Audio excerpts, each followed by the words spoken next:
যোগসু নির্বাচনে ছাত্র শিবিরের জয়ের পরই স্লোগান ওঠে নারায়ে তাকবীর আল্লাহু আকবার বলে। এরপর আরও স্লোগান দেওয়া হয় হিজাব হিজাব বলে। কারণ নির্বাচনের শুরুতেই শিবিরের ভিপি প্রার্থী রিয়াজুলের স্ত্রীকে হিজাব অবমাননার শিকার হতে হয় এমনটাই উঠে এসেছিল অভিযোগ।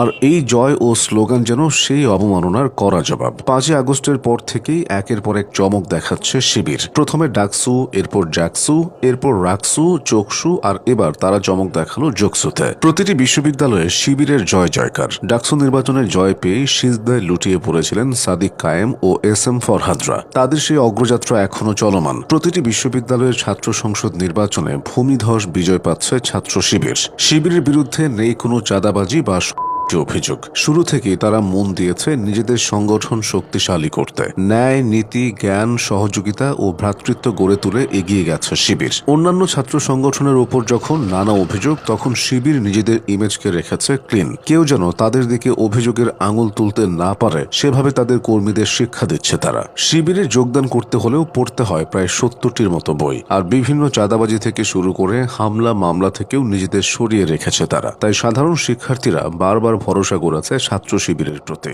তারই প্রতিফলন দেখা গিয়েছে গত কয়েকটি ছাত্র সংসদ নির্বাচনে। সর্বশেষ জগন্নাথ বিশ্ববিদ্যালয় কেন্দ্রীয় শিক্ষার্থী সংসদ যোগসু নির্বাচনে ছাত্র শিবির সমর্থিত অদম্য জবিয়ান ঐক্য প্যানেলের ভিপি জিএস এজিএস পদে নিরঙ্কুশ জয়লাভ করেছে। 38 কেন্দ্রের ফলাফলে দেখা গেছে শিবির সমর্থিত প্যানেলের ভিপি রিয়াজুল ইসলাম 5564 ভোট পেয়ে জয়লাভ করে। তার নিকটতম ছাত্রদল সমর্থিত ঐক্যবদ্ধ নির্ভীক জবিয়ান প্যানেলের ভিপি প্রার্থী এ কে এম রাকিব পেয়েছেন 4688 ভোট। তাদের দুজনের মধ্যে 880 ভোটের ব্যবধান রয়েছে। জিএস পদে শিবির সমর্থিত প্যানেলের আব্দুল আলিম আরিফ পেয়েছেন 5470 ভোট। তার নিকটতম ছাত্রদল সমর্থিত ঐক্যবদ্ধ নির্ভীক জবিয়ান প্যানেলের জিএস প্রার্থী খাদিজাতুল কুবরা পেয়েছেন 2203 ভোট, যেখানে ছাত্রদলের থেকে 3267 ভোট বেশি পেয়েছেন শিবির প্রার্থী। এর আগে জাহাঙ্গীরনগর বিশ্ববিদ্যালয়েও চমক দেখিয়েছে শিবির। একটি হত্যাকাণ্ডকে কেন্দ্র করে 1989 সাল থেকে জাহাঙ্গীরনগর বিশ্ববিদ্যালয়ে ছাত্র শিবিরের প্রকাশ্য রাজনীতি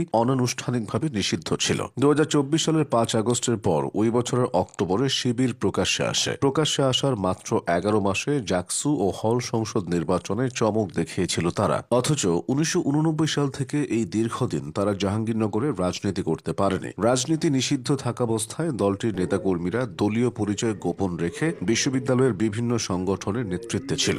শিক্ষার্থী বান্ধব বিভিন্ন কর্মসূচিতে সক্রিয় হয় তারা। এতে তাদের নিজস্ব ভোট ব্যাংক গড়ে ওঠে শিক্ষার্থীদের মাঝে। তার আগে ঢাকা বিশ্ববিদ্যালয়ের কেন্দ্রীয় ছাত্র সংসদ ডাকসু নির্বাচনে 28টি পদের মধ্যে ভিপি জিএস এজিএস এর মতো গুরুত্বপূর্ণ পদে ছাত্র শিবির জয় পেয়েছিল। সব মিলিয়ে তারা 23টি পদ পেয়ে আলোড়ন ফেলে দেয় পুরো দেশে। পুরো দেশ তখন শিবির বন্দনায় মেতে ওঠে। তাদের সামনে এককভাবে কোথাও দাঁড়াতে পারেনি কোনো সংগঠন। পাত্তা পায়নি বড় রাজনৈতিক দল, বিএনপির ছাত্র সংগঠন, ছাত্র দলও। বামধারার সংগঠনগুলো খেই হারিয়ে ভোটের মাঠে টিকে থাকার চেষ্টা করেছে। ডাকসু জিএস পদে যা একটু সাড়া পেয়েছিল তাও ছাত্র শিবিরের প্রার্থীর তুলনায় ভোট পেয়েছে অর্ধেকের মতো। আর বিশ্ববিদ্যালয়ের শিক্ষার্থী সংসদের ছাত্র শিবিরের বিপুল জয় তরুণদের মনোজগতে পরিবর্তনের ইঙ্গিত দিচ্ছে। তরুণরা আগ্রহী হয়ে উঠছে ছাত্র শিবিরের প্রতি। বলা হচ্ছে যে দল এলে শিক্ষার্থীরা ক্যাম্পাসে নিরাপদ থাকবে তারা তাকেই বেছে নিচ্ছে। আর এই জায়গাতে অন্য সবার থেকে শিবির নিজেদের আস্থা ও বিশ্বাস তৈরি করতে পেরেছে। তাই মাত্র 1 বছরের মধ্যে